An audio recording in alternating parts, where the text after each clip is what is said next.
अतितीव्र बिपरजॉय चक्रीवादळ गुरुवारी संध्याकाळी गुजरातमधल्या मांडवी आणि पाकिस्तानातल्या कराचीच्या दरम्यान जखौ बंदराजवळ किनारपट्टीला धडकलं।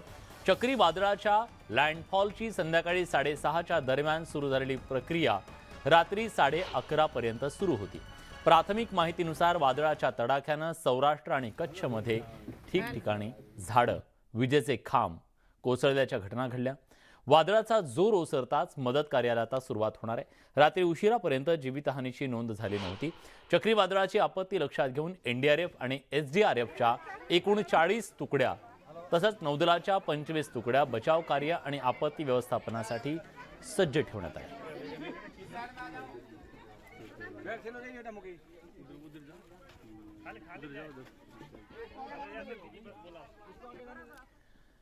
गुजरातला बिपरजॉय चक्रीवादळाचा तडाखा बसला असून अनेक ठिकाणी पडझड झाली आहे। या चक्रीवादळात आतापर्यंत 2 मृत्यू झाला असून 23 जण जखमी झालेत। दरम्यान द्वारका जिल्ह्यातील रुपेन बंदर इथं अडकलेल्या 2 एनडीआरएफच्या टीमकडून सुखरूप सुटका करण्यात आली आहे।